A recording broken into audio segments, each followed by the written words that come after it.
I did a couple of weeks on the last Bond film. I'm a senior member of the British Stunt Register. And the majority of these horses, they know the word rolling. They know the word action. When did you think, Rhi, that we were going to get to talk about jousting on our podcast? This podcast is brought to you by White Griffin and the Horse Trust. Hello, how are you doing? How's it going? Hello. Happy Wednesday. Happy Wednesday. You go first. How's your week been? Up and down. I can't talk about how my week has actually been. One day I will share the stories publicly. She's going to do a tell-all. But at this point in my life, you'll have to know it's just a bit random. But it's fine. It's good. And the horses are good. I got to have a lesson with Abby Lyle on Wednesday. I remember you talking about this happening. How was it? Yeah, it was amazing. And she said that Zora was lovely and I got it on video. She was like, oh, she's lovely. And I was like, she is lovely. So I'm going to clip that up and share that on Instagram at some point. But no, it was really good. Zora hasn't been feeling 100%. She's really struggled with the hard ground this year. She's barefoot and the ground, I think, has just been, I don't know, it's affected her. She hasn't got totally symmetrical front feet and it has affected her. And actually she's wearing some plastic shoes. And I think that it's really helped support her. She probably would actually be a horse that would benefit from wearing shoes, as in her conformation requires a bit of support, which I think is interesting. But when she wore metal shoes, they changed the shape of her feet. You know, like what Tom was talking about with the, like, reducing the function of the hoof. Yeah. So I wanted to find a solution that enabled me to support her feet, but without having to nail shoes on, basically. And she's been feeling fantastic. So it was really nice, actually, because it felt like kind of all of those things came together. And I think sometimes, go on. Is the idea of plastic shoes that, this is going to sound so stupid, but like, is it that you take them on and off, or is it that you just that you don't have them on forever? You basically can just take them off and then the horse is barefoot. I mean, some horses are, yes, you could just take them off and the horse would be barefoot again, but some horses would maybe require them all the time for the support. But for Zora, it feels like a kind of interim solution. So she has hoof the rest of the time, as in when we hack. And I haven't needed to have that support all the time before, but I think because we've had so many dry months, it has been important. They're like a hoof boot but that it stays stuck on. But they move independently, like they have a gap down the middle and they're really rubbery, so they move as the foot moves. They don't have that rigidity that a shoe has. So that was going to be my question. They're very interesting and I'm learning more about it, and it is a learning process. And I almost, you know, not used Zora as an opportunity, because that's the wrong way of looking at it. But I sort of was like, well, I don't know about plastic or composite shoes, so I need to try them out. I'm going to learn as I do this. So I've been trying to educate myself. I've joined a Facebook group and I talked to Tom a lot about it and my farrier a lot about it, who hadn't done loads with composite shoes, plastic shoes. So it's been really interesting, but the lesson was really fun and I felt like I got a lot. And you know what was really cool about it? Abby is an amazing rider, right? If you guys don't follow Abby Lyle, please do. She's A, hilarious, but B, really very inspirational. She's not like come from money. She's made it all her own way, and she's had some really hard times and with various different things that have gone on. And I don't know, she was just a really cool person. But the interesting thing is she talked a lot about like my seat and the way I used my body. So we like set an exercise up, and then while I was riding the exercise, she would get me to think about things with my body. And she's got a very like, I don't know, I don't want to call it unique because it's not like alternative, but you can really see, if you see her riding from a distance, you know that it's her, because she's very like amazing posture and her legs are very soft and she really moves with the horse. And one thing I've always struggled with Zora with is my medium canter. It's always felt a bit kind of like stuck almost. And she got me to ride this really cool exercise with like leg yield in the canter, which is never really leg yield because horses can't cross their legs in canter, but like sideways in the canter. And then as I was going sideways in the canter, then I asked for the medium canter, and suddenly this canter just felt like $100 worth more than it did before. And it was just, I don't know, it was really, really cool. Like, you could really see, like, if you trained with her a lot, that she would help get you to a point where you rode like her. Yeah. And that's kind of cool. So it was really nice. It was lovely to go and do something fun like that. As I said, I've been having a bit of a rough week. My hormones actually also have been really not very helpful. And so it was just nice to go and do something for me with my horse. It always feels like such a treat doing things with Zora because she's just such a delight. You know, she's lovely to take places. She never gets stressed. She's just precious, darling, wonderful girl. So that was me. I did other things love too, that. but there we go. Yeah. No, I love that. How was your week? Have you been busy? Yeah, it's been really busy. I was yawning while you were speaking because it's been a bit of a busy one. But it's been really fun. Like Harley again is on great form. Had a lesson with my coach, my normal coach, on Wednesday, and we were doing the flat work and just we were basically working away on what our dressage warm up needs to be now, because I've got the feeling that I haven't been giving him quite long enough at competitions. And anyway, you know when everything just feels perfect, like he just felt really good, and we're like doing these circles, and she's like, so straight, then move the shoulders, then go onto the circle, and everything just happens beautifully. And today I had a grid work lesson, which is, if you've not done grid work, it's where you jump or you do poles and then you do jumps in a row. And it's to help the horses with elasticity, with their footwork, to kind of take responsibility for their own jump and stride and everything. And it can help build confidence as well in younger horses and things. And he's just great. And what I adore, I do it with a coach called Donald Keir, who is very popular in the Southeast with the Pony Club in particular. He's very funny and he makes you laugh. And so you have this wonderful time. She kept commenting on Harley's tummy and calling him, Winnie the Pooh and whatever. And then he was like, oh, you can see his abs now. It's just very funny. But what I adore about jumping grids on Harley now these days is that I've worked really hard not to get over involved and try and fix it and just let him sort it out. And what is so wonderful is it's actually the ones that he gets a little bit wrong, where he canters over a couple of the trot poles, or he jumps from, a bit of a way back.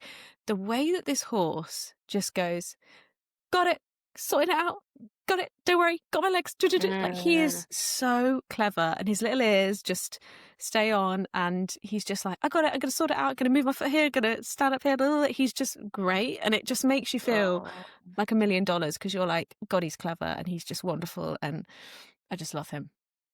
This He's reminds so fabulous. me of a really cool phrase that I remember, and I think it's really relevant in this moment, is like, when you're riding a horse, it is, I think the phrase is that it's 50% control and 50% trust. But the control isn't of them, it's of yourself. And if you are in control of yourself, then that trust starts to come, because then they trust that you're not going to do things that you shouldn't do. And I think grid work is a really relevant time for this, because it's a real set up and stand back. You've kind of got to get there in the right way, and then you've got to go, okay, I trust you. I'm here, but I trust you. Let's do this together. So I really like that phrase of control and trust. But I think when I first heard it, it was about control of the horse and 50% trust of the horse. And I'm like, I don't like that word. I don't mind the word, but I don't like the connotation. And actually, it's that 50% control of yourself, 50% trust in your horse. It's that balance of the whole thing. Yeah. I don't know. I think you're 100% right. Like Donald, if you're coming down the grid and he clicks, he's like, don't you dare click. He's like, you should have been clicking around the back of that corner. Not now. It's too late. Leave him alone. Or if they're meant to be trotting over the poles, but they've got excited and they start cantering, he's like, leave them alone. Leave them. And after the jump, he's very much like, don't pull them up. Let them canter. Put them on a circle. Tell them they're a good boy. Like, he's very much like, you leave your horses alone. You get out of the way and you enjoy yourself. You're essentially like a vehicle. Yes. But it's just very fun. And it's good for your confidence too, because you can put the jumps up a little bit higher without it feeling so scary, because you've got rhythm taking you through the tunnel, I guess. Yeah. I also had a message for us. It was a question that someone asked, and it's quite long. And Rhi has not told me this question, and she said it was complicated. So now I'm scared that we're not going to be able to answer it. But let's go. Let's try. Well, I basically read it and was like, oh, this is all the things that I would recommend, and she's done them all, and she still doesn't have a good answer. So I think it's probably interesting to read out. So I'm just going to read from the beginning. I'm so fed up and wanting to give up with the horse world already. I've adored horses since I was a child, but my parents could never afford for me to ride. Earlier this year, aged 34, I was finally able to afford to start lessons. I have ADHD, so a group lesson is not an ideal situation for me, and I've been having private lessons. The school I was going to, the instructor kept taking me out on hacks and being on his phone constantly rather than teaching me. I was being put on naughty horses and not really progressing, hacking on roads when I couldn't even trot. I moved schools and was absolutely loving it, having 2 lessons a week, then ending up with a new instructor who spent the entire time berating me and speaking to me horrifically. This really knocked my confidence, but I went back again with different instructors. I've since been unable to get booked in for any more lessons due to them being really bad with communication and ignoring my messages for almost a month. I've tried 2 other stables in that time, and both are almost an hour away and only do 30-minute lessons max. One 30-minute lesson isn't enough for me to feel like I'm progressing. At the same time, I've been trying to find a part loan or share, but everything I'm going to see is horrifically missold once you get there. I'm not brave enough to buy my own through not having enough experience with buying and finding a nice yard. I'm absolutely loving riding, but finding the ability to ride consistently at a good school or a reasonable loan demotivating. It's almost harder having the breadcrumbs of it than nothing at all. Any advice? Am I likely to get more from finding a decent part loan on a good yard so I can have consistency with lessons, or having the hodgepodge lessons and not progressing / having little consistency? Gosh, Told you it was tricky. I'd like to know where this person is. Mm. Because I think sometimes in these moments, if somebody has enough passion, then there is a solution to be found, because they might be able to help out somewhere more professional in return for support. Like I encourage people to come to me a lot in these moments. Like one of the girls that goes to my gym, she's not a girl, she's a woman. She's a female. She who goes to my gym, she was like, I used to ride when I was a kid.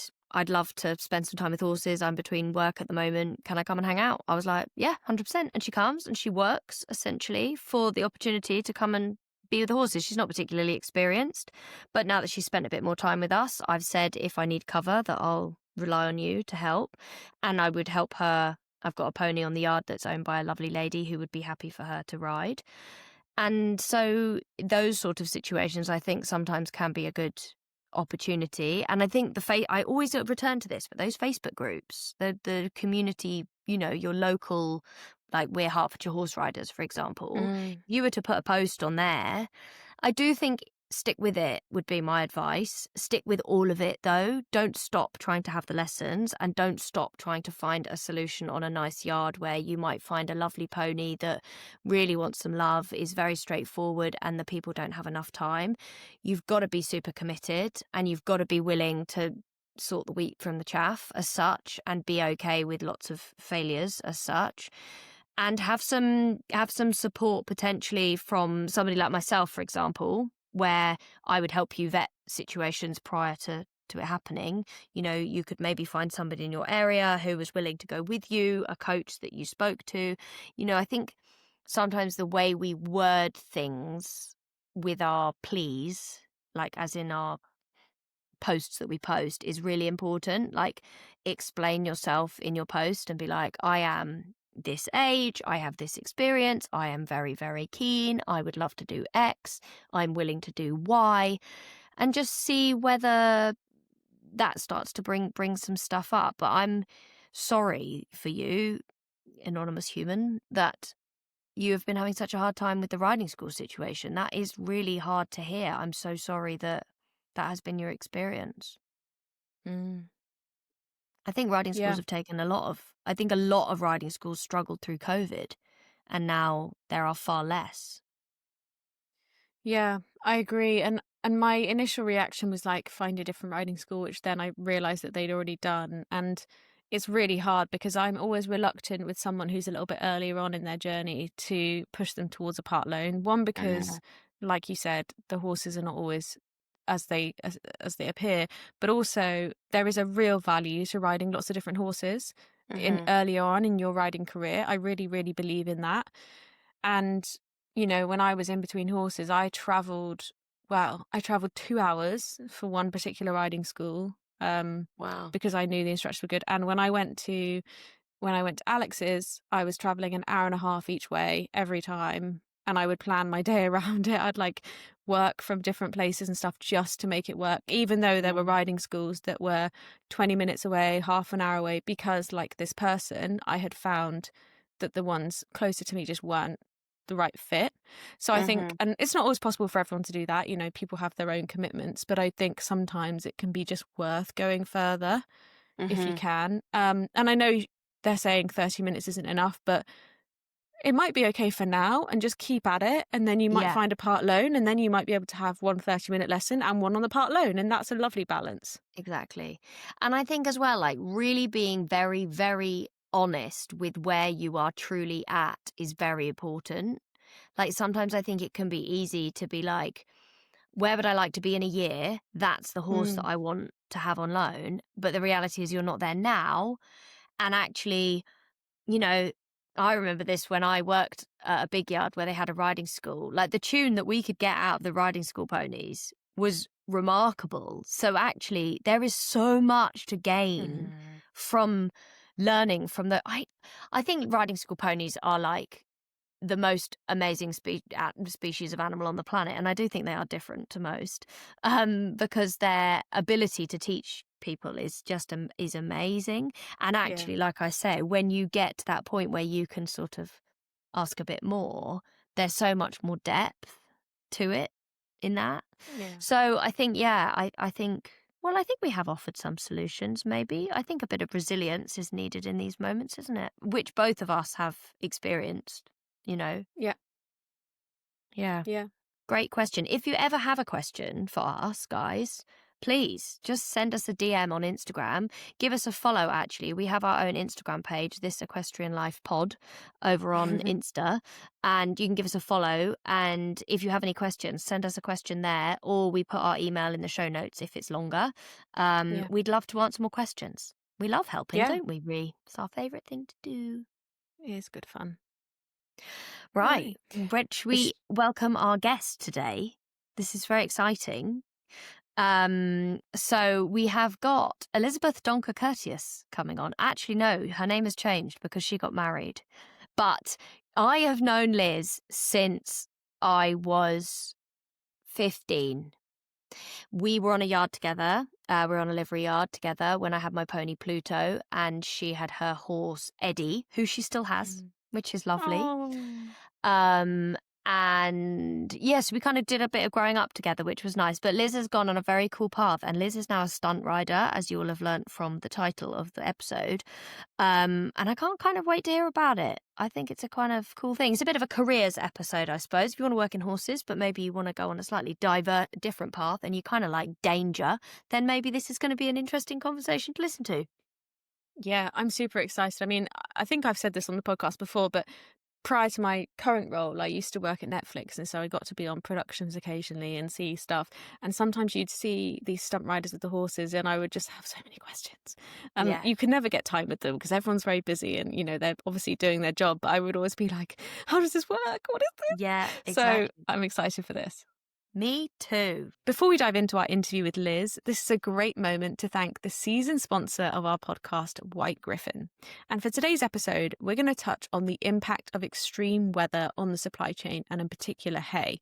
Now, I run something on my TikTok called Equestrian Money Diaries where I talk about horse costs. And recently I did a video that went pretty viral talking about how farmers were discussing their hay harvests and how this was going to bump up the cost. And so many people chimed in with their experience. And we are sort of expecting hay to get more expensive next year as a result of this year's harvest. That's one thing that I immediately came to mind when I thought about supply chain and weather. But Miri, you're a yard owner, so what have you seen on your end with regards to this? So sadly, I'm not a yard owner, but I'm a manager. It's okay. But it's important to note because I'm not in total control of my situation, basically. Yes. And so, like, I'm not, like, cutting my own hay, for example. So we buy hay in. We've had the same hay supplier for a very long time. And I have already had a price increase in my hay. And I think it's something to be, you know, it is inevitable. We have climate change is a thing. And I think climate change is a very important way of describing it, that the UK temperatures just rise and stay risen. But it might be that we're seeing, you know, wetter winters hotter, drier summers. And so it is going to affect the way that we keep our horses. And so it is important, much like we spoke about with Jane about, land management, is very important that we're all just really aware of this. And I think this is what White Griffin are really trying to encourage, is we're not necessarily going to be able to stop the wheels in motion in a short-term way, but we are going to be able to manage things as well as we possibly can and be aware of what's going on so that we can act accordingly.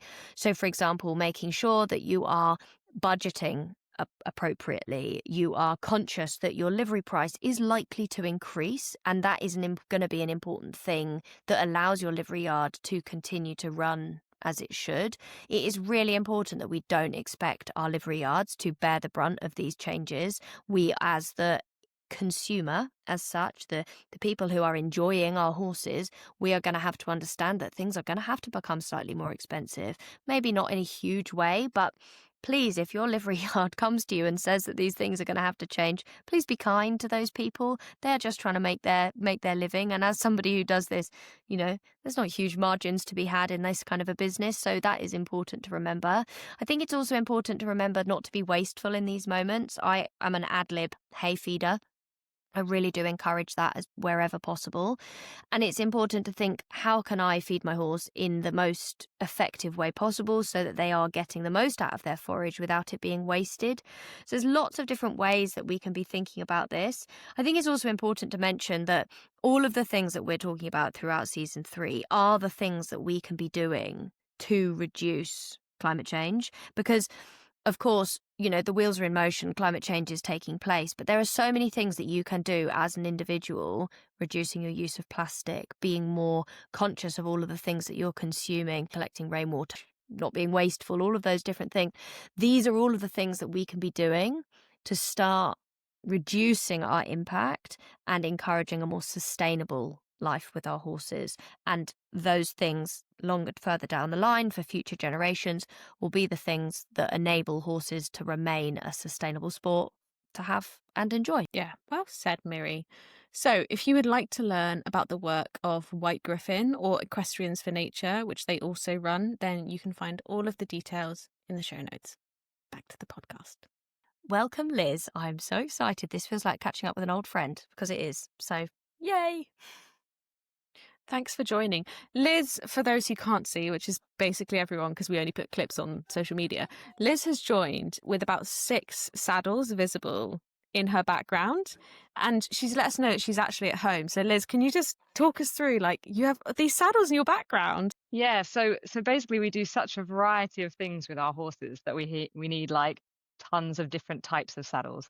So as well as our normal riding saddles, dressage, jumping, general purpose, we also have saddles for more stunt specific stuff. So if you can see, over my left shoulder here is a trick riding saddle. So that has quite a high pommel, lots of extra straps, loads of girths, extra bits to allow you to hang off the side of the horse and do very stupid stuff. And then to my right, there's 2 saddles that are called Portuguese saddles.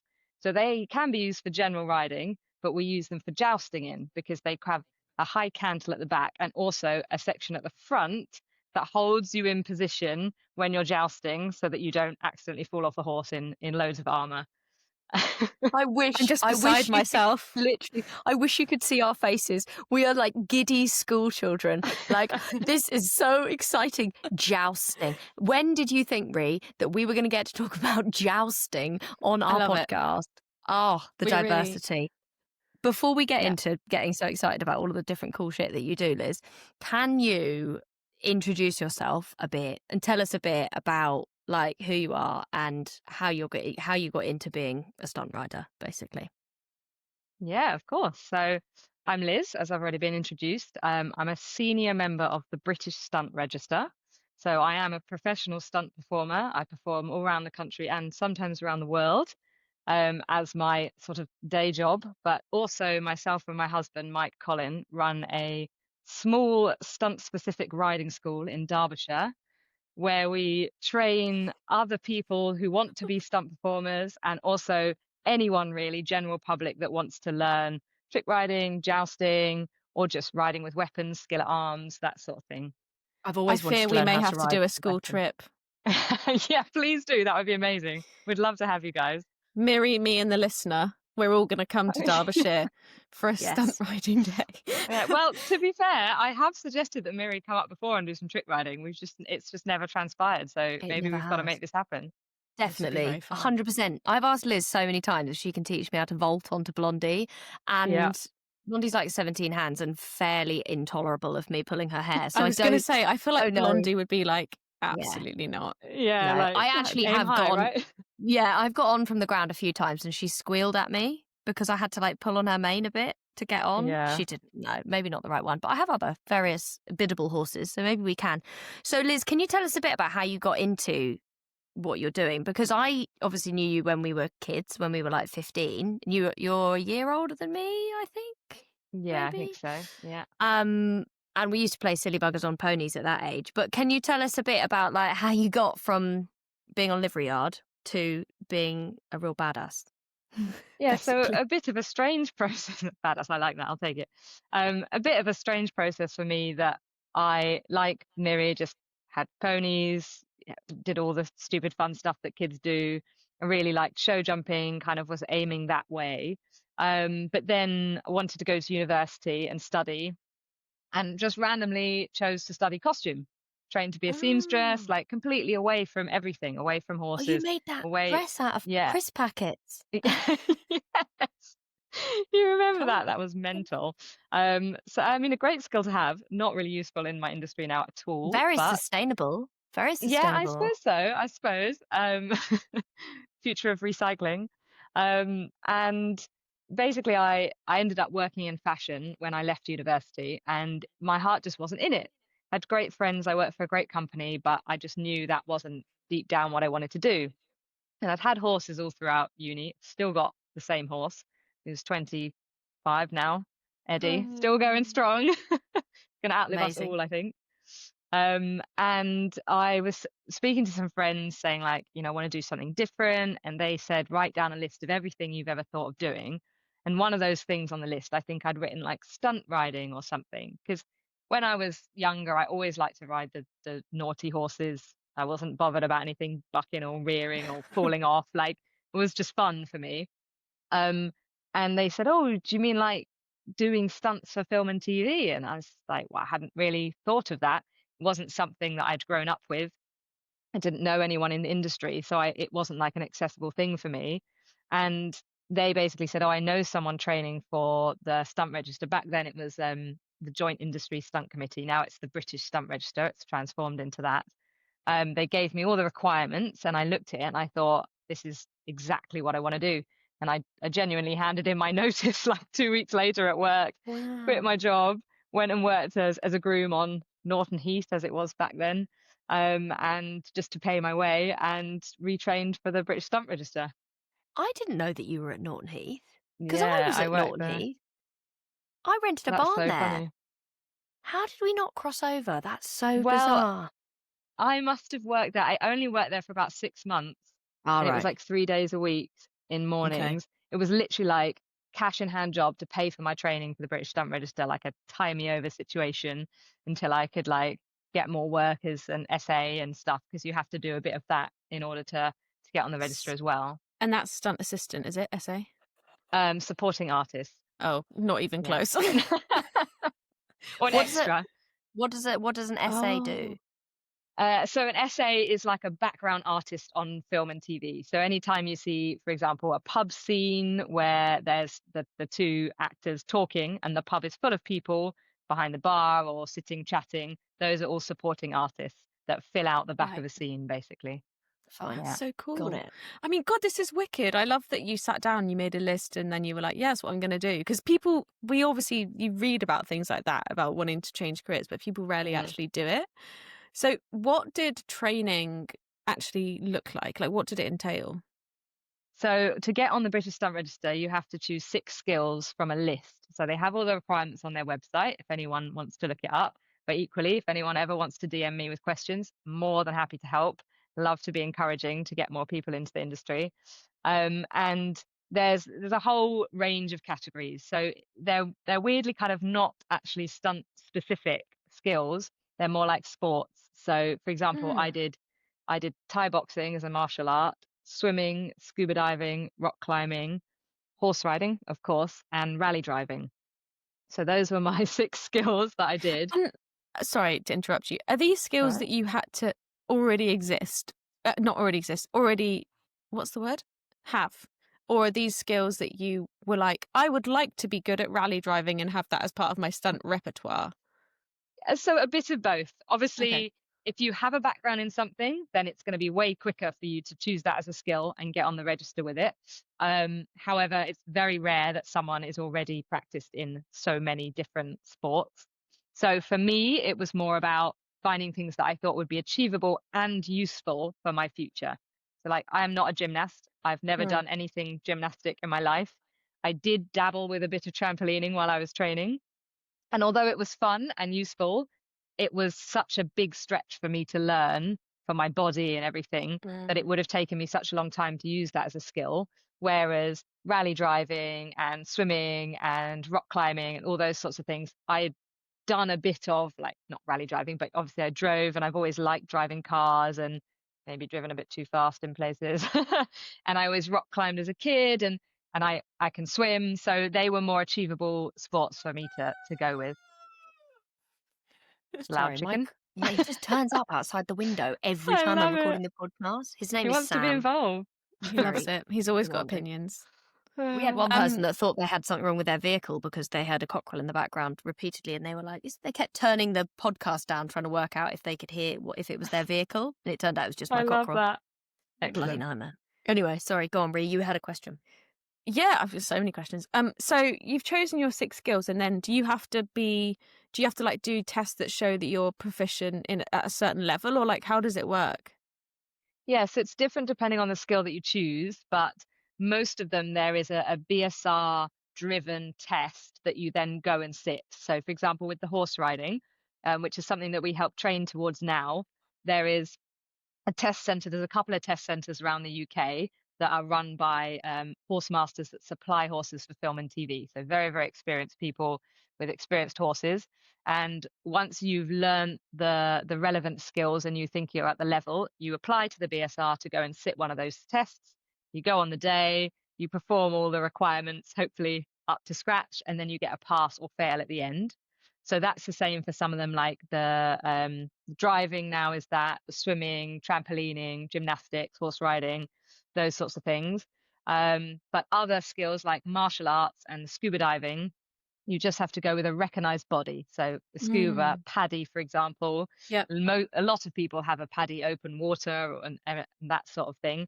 So you just have to get to dive master standard with any school, as long as it's with that recognized body, and that can be enough to submit.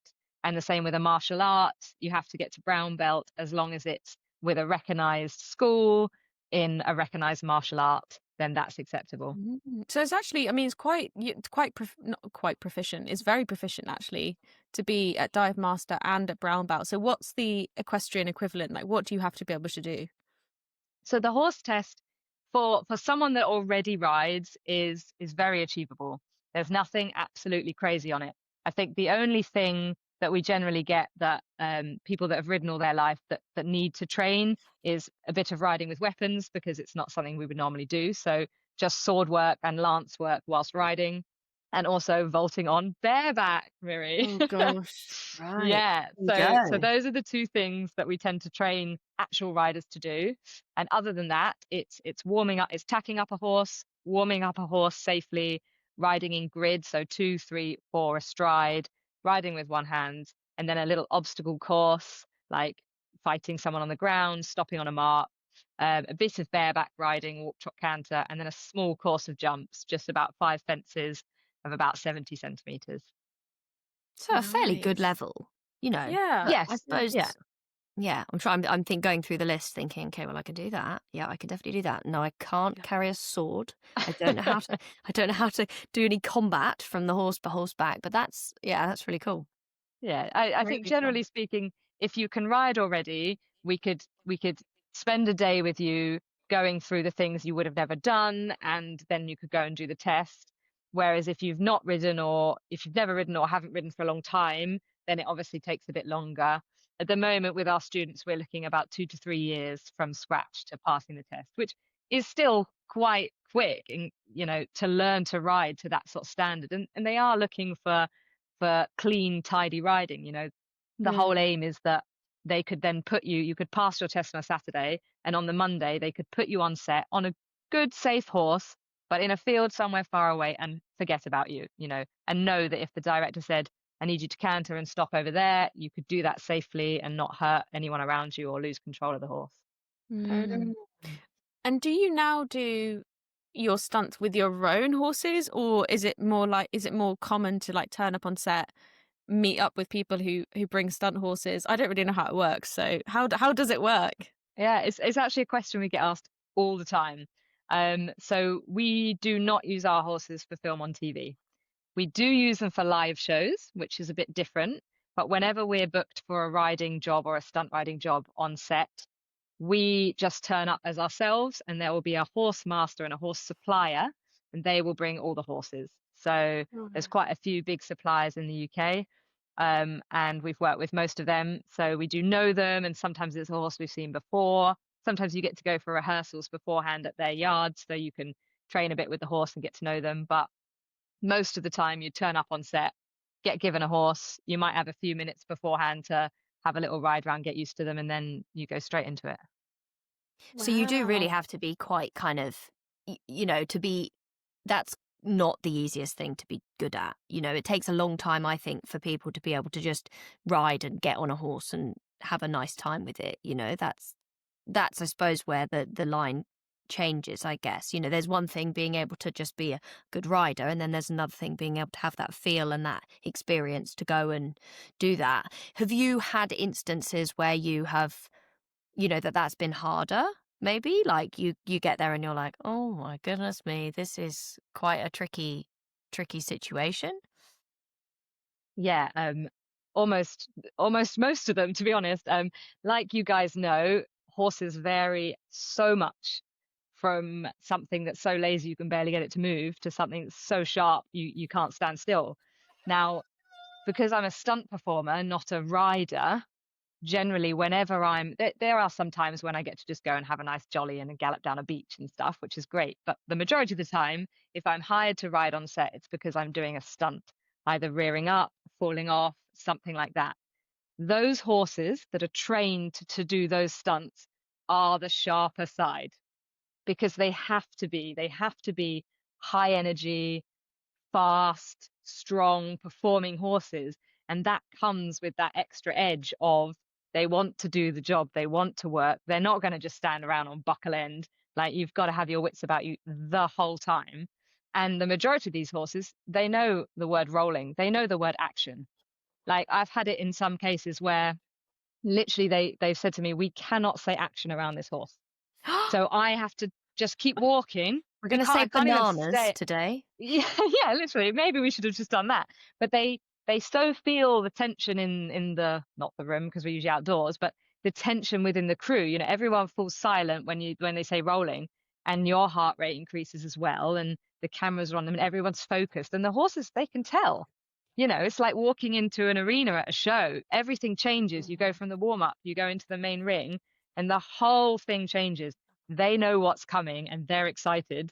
And the biggest thing is trying to keep your heart rate down and keep calm. And anyone that's ever done any kind of performance, whether it be stunt or show or anything, knows that your heart is pounding out of your chest when you're about to do something.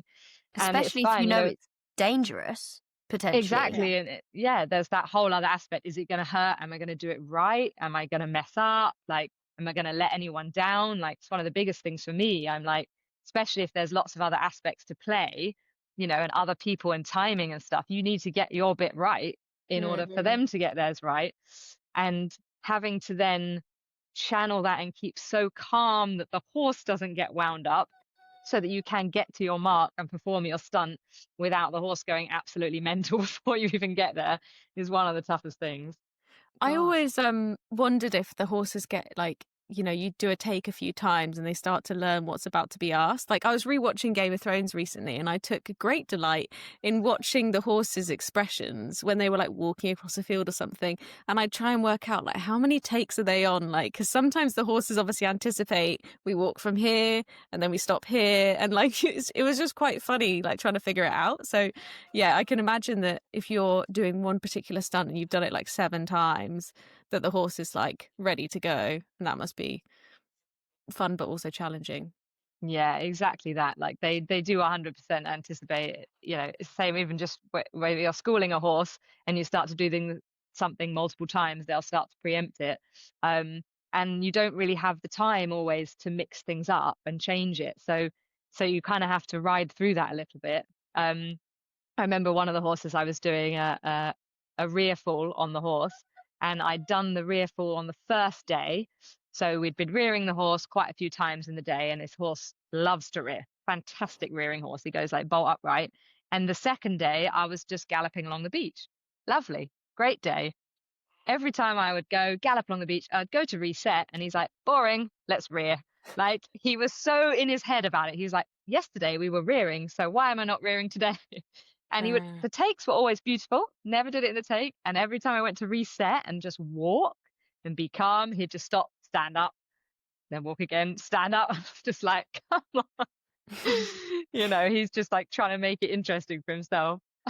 Yeah, I suppose. And I suppose it's that kind of, you get them conditioned to such a point that it's easy for them, that it's not actually a stressful thing. It's as simple as a canter transition. Rearing is the same. It's almost like that.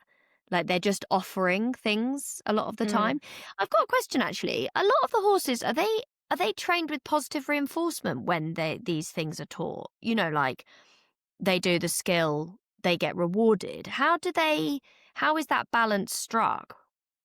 Yeah, I mean, massively. I've never been involved with the companies that supply with them training, but I have seen a lot, and I've worked with other trainers, and obviously we train our horses for jousting and trick riding and stuff. And it is exactly the same as you would train for any other ridden job, and it can seem quite foreign and quite stressful. But if I use it in terms of the jousting, because I have quite a bit of experience with the training horses for the jousting shows, it can look like from the outside quite a hard thing for the horses to do. There's people in full armor, it makes lots of noise, there's flags, there's audience, they're cantering down the tilt rail, and lances are being smashed on the person's target, bits of shards of wood flying in the air. Can I ask you a question while you're explaining Of course. this? So it's not set up. It is actually happening. We are actually jousting at this point. Is there any amount of it that's like fake? So there are 2 different types of jousting that you see in the UK currently, and around the world, to be honest. It's worldwide. There is show jousting that you see at quite a lot of county fairs, and lots of performances like that. And that is choreographed. So it's choreographed jousting. It's all performed. You will probably see someone fall off, which is not traditional jousting, but it's a show. They're fantastic shows. I've seen loads. I know loads of people that perform in them. They're great for all ages, and they're a real crowd pleaser. But what we do, what my husband Mike competes in, and what we supply the horses for, is full plate competitive jousting. So it is legitimately a sport. Wow. He has traveled the world doing it, and loads of competitors from all over the world, including Australia, America, everywhere. They come to this country as well to compete in it. And that is full protective armor, like from the feet to the head, tiny, tiny field of vision, because you don't want anything to get into your eyes. The horses wear protective armor as well. So they wear protective armor on their face, metal, and big eye cages as well. We use them from racing, so that it looks like kind of a fly mask, but it's protective so that nothing could hurt them or hit their face. And then the lances that are used in the ones we do are a hard wooden lance, and the end section, about 2 foot, is balsa wood. So when that end hits the person's target, it splinters into lots of pieces, looks very dramatic, and shows that you've hit the target correctly, so that if you miss, nothing breaks, and if you hit and follow through correctly, it all shatters. Um, This is yeah. reminding me of one of my favourite films, A Knight's Tale. Fantastic film. In fact, we I just literally rewatched it the other day. So good. Really? Oh, Yeah, what a yeah, yeah. what a legendary film. Gosh, that is Yeah, so exciting. My life yeah. seems so boring now in comparison to this it's very very cool. adrenaline-filled Yeah. lifestyle that you must It's have. very cool. But yes, sorry. So we know what jousting is, but to go back to the previous question, which was how do you train the horses to get ready for things like Yeah. jousting? Mm. What does that look like? Yeah. So we always start the horses getting used to the armor. So we have actually what we call a rattle box at home, which is literally a Tupperware filled with screws and bolts and whatever, duct taped shut. And it makes like a metal clangy rattling sound. So we start just horse on the ground, like doing groundwork and just rattling this box. And we do use treats in jousting because it's just universally sort of done, and it's a very nice, encouraging thing for them. I don't normally in a lot of my groundwork, but for jousting we just do. So any time that they're reactive, we just take the pressure off, let them relax, and anytime they do something we've asked correctly, we can give them a treat as positive reinforcement. And then we build it up to riding. So then we'll ride round with the rattle box. And to be honest, you very quickly find out whether a horse is suited for the job or not. Like some horses are just naturally not happy with noise. And Mm. yes, you could train them through it, but there's no need.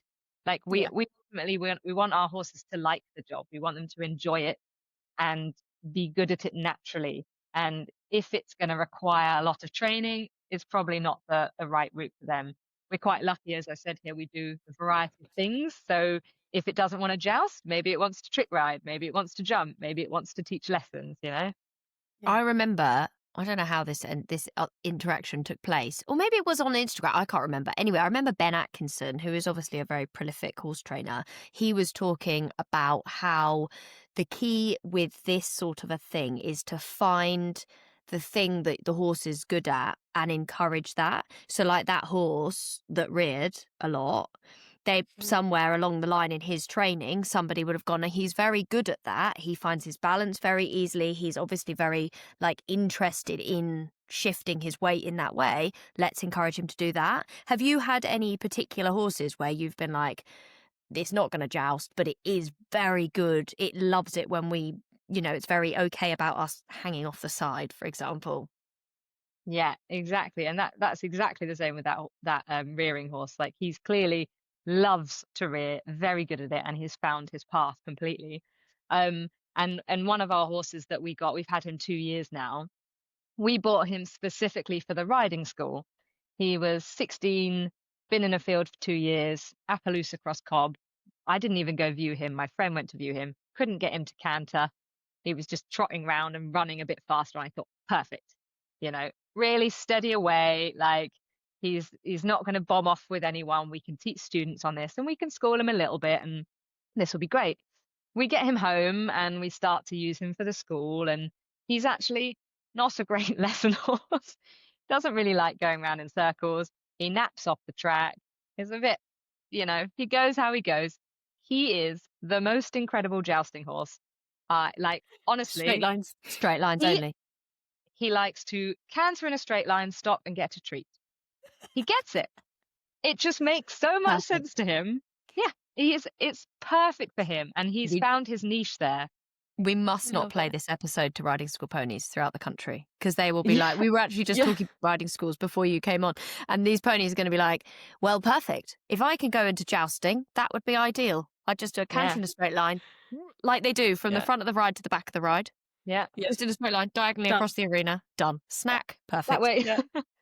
Yeah. And it is exactly that. Like, it seems like it can seem like quite a stressful thing for the horses because of the noise and the crowd. But actually, when you break it down to what the horse is actually having to do, when they understand that the armor isn't scary and the impact doesn't actually hurt them, it's not on them, and the riders are good riders and all of that, all they have to do is walk around the arena looking pretty, in all their glad rags, stand at one end, canter in a straight line, stop, get a treat, walk back around. And so when you find a horse that isn't bothered about all the sounds and the noise and everything, and actually understands the job, then it's super easy to train. I And I love Um, guess that. it's so much about preparation, right? Like how long did it take from when you bought, is his name Storm? that's Steel, actually, the one Oh, I'm talking Steel. about. Yeah. Sorry. We do When have you a Storm bought, as well. Yeah. you do have a Storm. When you bought Steel, from that moment to his first like proper jousting experience, how long did that take?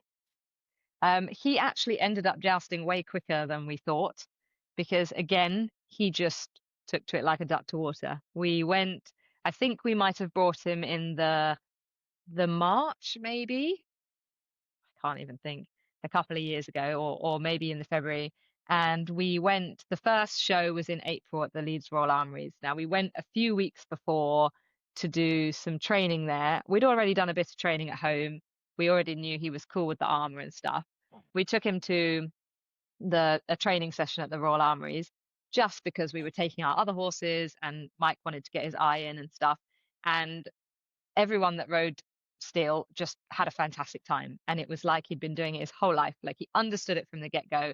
And he was so good and so easy that one of the riders and one of the jousters, a very, very proficient jouster who's been doing it a long, long time, that works for the army, is called Andy Dean, actually requested, could he ride Steel? Oh, And we were completely blown away because we were like, wow, it's his first ever joust. Like he's been requested by one of the best jousters out there at the Royal Armouries of all places. And he went and just did the joust and had a great jolly time. I just love this so much. I love the idea of all these horses being like, I know exactly what my contextual job is. Like, I was thinking about my own horse and like the way that I warm him up for every lesson with my coach is I walk around on my own on a loose rein. My coach comes in, she like appears from the house or the yard, and then we stand and we have a debrief about the week and then we go and warm up again. And so now she like steps into the arena and he immediately comes over, parks himself and is like, I'm just gonna have a power nap. You guys carry on. And I just think that's hilarious. I mean, do you see specific breeds or are there specific attributes that you look for or that you see in the horses that you ride on set that you think, because I think, I don't want to say Iberian because I feel like that's not right, but there's a type of horse that you see a lot in stunt riding, isn't there? And I don't know much about them, but you're nodding, so maybe I've got that right. Yeah, you see a lot of Spanish, lots of Andalusian horses, also a lot of Frisian horses, That's it. and a lot of what we call turbo Frisians as well. So either Spanish cross Frisian or Arab cross Frisian, something that has the Frisian presence, big black, nice neck, but a bit more fiery, and has the More ability to do fiery. more stunt specific stuff. And maybe a bit of better riding horse. So obviously Frisians are more designed for pulling carts. We do have a Frisian Storm that Miriam mentioned earlier is our Frisian. He is amazing. But he is our steadiest horse. He is our total beginner's horse. He will hold anyone's hand around anything. He is a superstar. Um, which is amazing on set. Sometimes they require that for an actor. You can put an actor on that kind of horse, and literally the horse will stand in the middle of a battlefield and not move. However, if you want that horse to be galloping with a stunt performer or a rider on set, galloping through, hitting people, saddle falls, rearing, you need something a bit more with a bit more energy. And the Spanish breeds are obviously more inclined to that. Mm. Um, we do see a huge range because you're seeing more and more now. It used to be you'd watch any film and all the horses would look the same, no matter where it was like filmed or what period or whatever. But now actually you are looking at more medieval stuff, seeing more like smaller cobs and things like that to try and be more period correct. So a Oh. real wide range of horses. And we're seeing more and more different types on set every day. I just want to mention, I think that Steele's ancestors jousted. They might have done. You're There you're we probably go. right. Yeah, definitely. Like a few, many generations before. Definitely. I was just thinking about that and I thought I love that. I love that he's found his niche, which is Yeah. incredibly niche, by the way. It is, and actually we have an Andalusian mare called Hattie, who is fantastic. She's a proper firecracker, the kind of horse that if you don't let her go forwards, she'll just go sideways or backwards or somewhere. All this energy has to go somewhere. But really lovely horse. And I spoke to one of my friends who's quite into Spanish breeds and breeding, and I showed her passport and her breeding, and she got so excited. and said that she's one of the oldest Iberian lines that we have in the UK, and that she is Wow. directly descendant from the original battle horses bred for battle. Yeah, and literally and you can see it through and through in her. Like she would be on a battlefield all day and not be bothered. Like Wow. she's not scared of anything. I was once standing on her in the arena and our neighbor was having a bonfire and I had no rain contact. I was chatting to someone on the ground and he obviously put something on the fire, the neighbor, that exploded. This is a great moment to thank the other sponsor of our podcast, The Horse Trust. And I don't know if you're chronically online like I am, but if you are, you may remember that there was a TikTok video that went viral, I think it was last year, of a huge police horse called Atlas with the Thames Valley Police. And this police officer is stood in the stables and he's trying to do an interview about the horses. And Atlas just like appears and then starts trying to take the microphone. It's hilarious. If I can find it, I'll put it in the show notes. It's dead cute and they just have this really cute relationship. And lovely Atlas is now 15 years old. He's an 18-2 Shire horse cross, I believe. Another video that went viral of him was him arriving at the Horse Trust for his retirement, which is now where he lives. The Horse Trust have a huge part of their work actually is taking on retired police horses so that they can live out their days with dignity and love and joy in their beautiful surroundings. I think it's really lovely that we can start to see where these service horses end up living their days. You know, it's a hard job being a police horse, and they will no doubt, you know, they have quite intensive training. So I'm so thankful that there is something that exists like the Horse Trust, where these horses always have a home to go to after they've done their hard work in the city. And of course, you know, I know that they have rest during their working lives. Of course they do. They're not just solidly doing that. But I think it's a magical thing that the Horses Trust do, and I'm so grateful to them for sponsoring us so that we can support them and give back something to the work that they're doing. If you feel touched by the story of Atlas or any of the other horses in their care, then you can support the Horse Trust. You can support with a monthly donation that just starts at £4 a month, and you can find all of the details about how to support them in the show notes. Back to the podcast. I absolutely shot in the air. I was so terrified. And she just went, what was that? She is the opposite of, you know, that meme that people share when their horses spook and they're like, we used to ride these things into battle. Into battle. And she's like, yeah, me. Yeah, you did. My This type grandma. of horse. Yeah. Battle.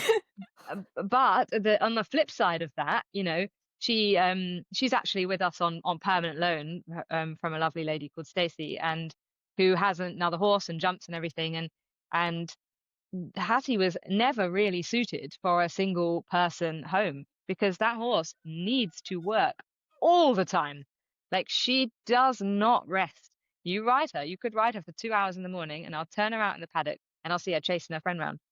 Like she's so super fit. She needs that stimulation because that's what they've been bred for. And that is also why they're lended so well for film work.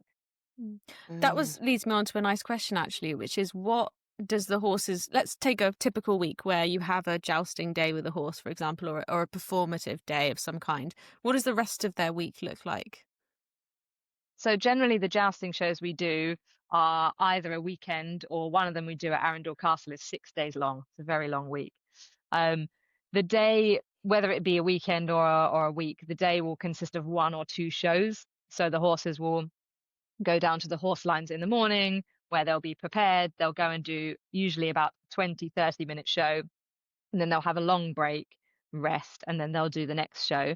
So if it's a weekend or a long week, then they'll be turned out in paddocks overnight and do the same thing the next day.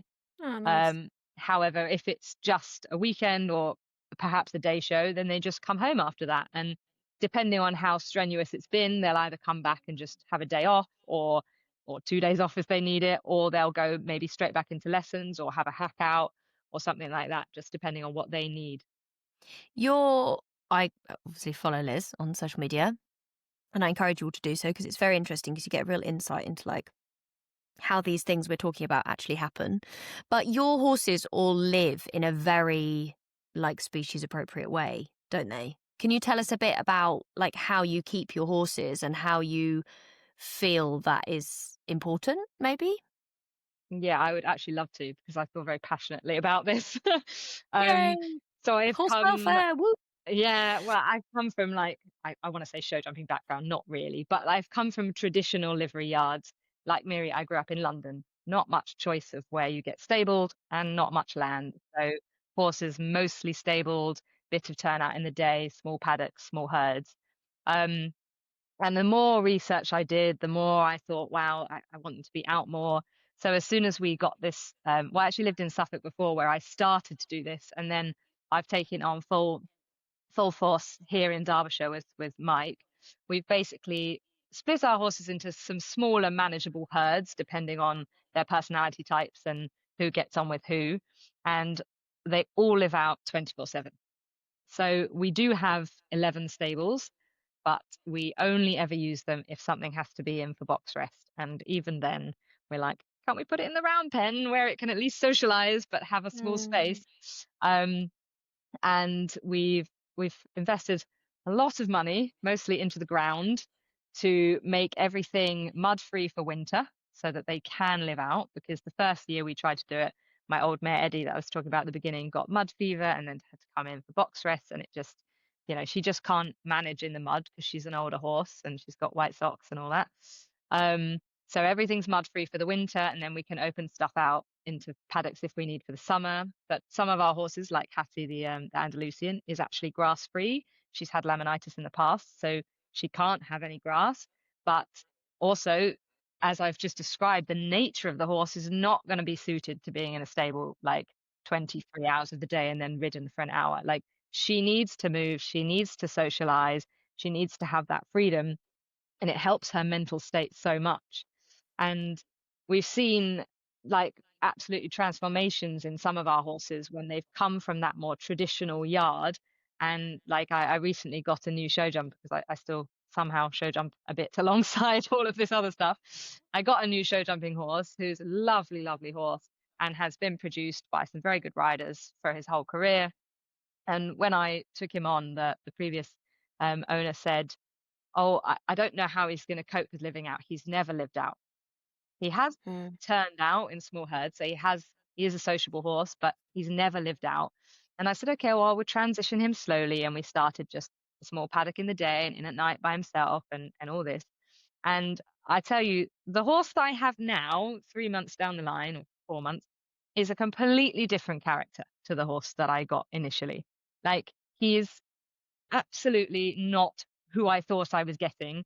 And I realize it's because he's been allowed to allow his character out by socializing with his friends, by having that freedom. He can eat when he wants, he can sleep when he wants, he can play when he wants.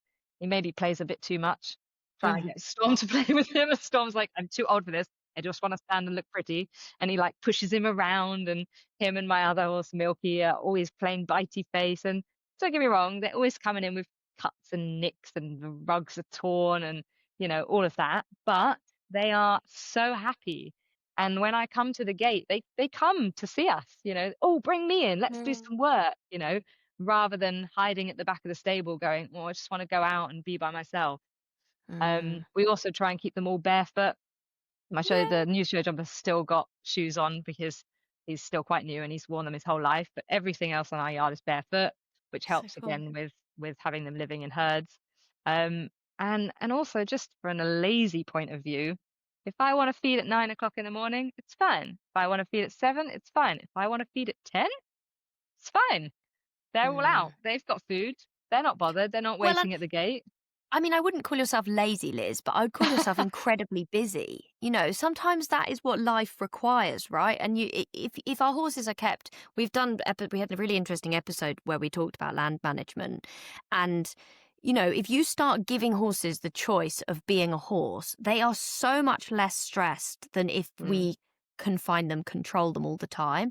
And I think it's this hard thing where it's amazing to hear that you have these like performing horses, essentially. They know their job, they're very trained, but they are still able to live a very species appropriate life because you've encouraged that. I think it's important Mm. for people to hear these things because it's like, oh, I couldn't do that. My horse couldn't live like that. It would never manage. And you say this, your lovely new horse, that within 3 months, he's a changed animal because you've just given him a species-appropriate lifestyle. I just think it's really important for people to be hearing these sort of success stories, basically.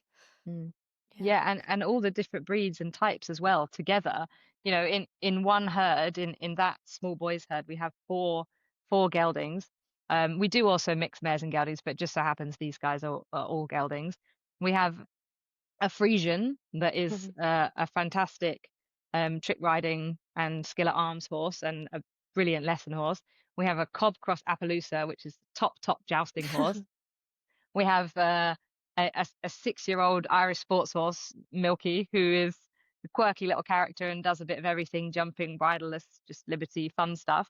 And we have a 17-1, warm blood show jumper. And they are all completely different personalities, completely different skill set, different heights, different ages, different sizes. And they all just gel so well. And they bring out this other side of each other that you wouldn't otherwise see. I love that. This is I so love nice. that. And my ears pricked up when you talked about having them in paddocks overnight at shows. Because this is one Yes. thing that I do struggle with. I mean, I don't go overnight a lot with my horse, but my horse lives out, he's an Irish draft, and he lives out overnight all year round, and then he's in during the day. And when I go, I've been to 2 overnight camps with him, and when we're away for the weekend, like he's in a stable the whole time.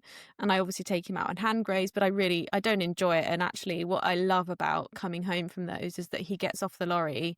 I'll put him in his box if he has a feed or he wants to, do something while I put something away, and then he goes straight out in the field. And so obviously at shows, Miri and I were saying, oh, maybe we'll get to a place where there's paddocks at shows that you can like book or something. But how do you manage doing that when you're away performing with the horses? Yes, it's actually interesting because I was literally having this conversation, sorry, about 2 weeks ago at a trick riding show I was at. So I perform at the moment in trick riding shows with an amazing company called The Heart of Horsemanship. If you guys haven't checked them out, you really must. Incredibly talented lady called Miri and Rhi, who does some fantastic training and liberty stuff, and her partner Callum Henson as well. I mean, they work teams of 4, and then she works a team of 8 at Liberty, and it's just magical. So we go to these county shows and all over the place, and she brings 9 horses, and we sometimes bring one as well. And also a lady called Serena Cullett has a show jumper. She's competed at like Grand Prix level, and she has this show jumper called Sealass that she jumps bridleless, and she brings him as well. So we have somewhere between 10, 11, 12 horses, and we literally paddock them.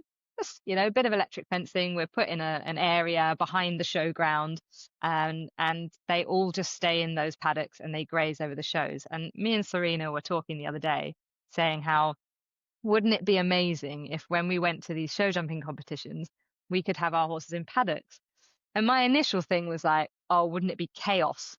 Because, all these like highly strung top level show jumpers and stallions and, young horses and everything, wouldn't they be breaking out and jumping the fences and stuff? But actually, when I look at the herds that we keep there, they're so settled. They have each other, they have security, and they have grass, and they have freedom and movement, and it is actually really nice. And a lot of the show jumping shows that I go to, there are fields there, whether that be for parking on or hand grazing or something. The infrastructure to make small paddocks is way cheaper than the infrastructure for building stabling, like way cheaper. And also the cost of someone renting a paddock space over renting a stable for a week would be cheaper too. Maybe there is a place where that could be an option moving forward, so that not everyone would have to keep their horses stabled. Yeah, I think there are some places like in the Sunshine Tour where you can like hire paddocks so that your horses can have some turnout. But you do hear of horses going on tour for 6 weeks and not going in a field. It's rough going. And I think the trouble is there isn't the demand. And the reality is the reason there isn't the demand is because that's not how people are keeping their horses at home. And Yeah, the reason unfortunately. that potentially your horses do so well is because they live in that good way at home. So it kind of would be, my horses would be fine because they all go out in fields. They live out as much as I can manage.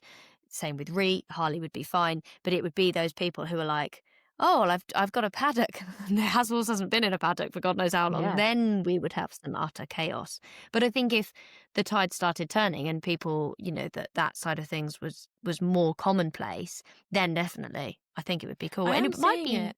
Oh, really? Go on, That's sorry. good. Well, I saw it at Hickstead. I went to I think it was for that week when the Hickstead Derby was on and stuff, and the Nations Cup. And we were Mhm. like walking back to the car, and there were some showing ponies, and they had this kind of like thing on wheels. That's how I Oh, they would have describe it. been. I think they would have been scurry ponies. That's quite common in scurry ponies. They Ah, put maybe. like a thing out the side. They have like a big wagon, and because it's so big, where they have to put the trap in the back, they have like an awning, and then they build like pens Yeah, out the side of it. Yeah, I've yeah, seen that's it. that a And they lot. were all, and I was like, this is cool. I was like, Mm, I want one of those. yeah, well, that would be one solution. Liz, I would like to ask you some questions about like your coolest film stunt jobs. Did you know, everybody, Liz was in Gladiator, and you can actually see her. Yeah, like you could see her on anyway. So apart from Gladiator, which maybe is one of the cool jobs, but can you tell us a bit about the cool jobs you've done so we can all fangirl over you a bit, please? Thanks. I can try, yeah. I mean, yes, I did do Gladiator. Unfortunately, the bit you can see me in is not very cool, I don't think. I'm crying on camera, which not not my Intentionally, I hope. yes, thankfully intentionally, but maybe not my finest hour, me just sobbing down the camera lens. But yeah, I am crying on the float in the Colosseum on Gladiator. That was a fantastic job. I was there, worked on it for 3 months. We did Morocco and Malta, and it was great, really good fun, very hot, but an incredible experience.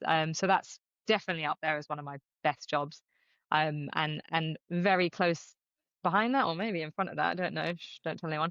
I did a couple of weeks on the last Bond film, um, Wow. covering for my good friend Jess Hooker, who was the lead double for Leah Sadu, and she unfortunately had to rehearse some fight scenes in the studios whilst they were filming up in Scotland. So lucky little me got to replace her and be passenger in a car for the epic chase scene that's supposed to be, I think it's set in Iceland or something, but we were in Aviemore in Scotland, and we were driving in the Land Cruiser, and there's defenders and crashing cars and Yes. motorbikes and helicopter and all I of did that. And not. we I'm yeah I we glad did you not said this know because I this. was like, I was like, the horses in Bond. I was like, when were they no on a horse? And then I was imagining Leah Sadu on a horse. But no, okay, yeah, this makes way more sense.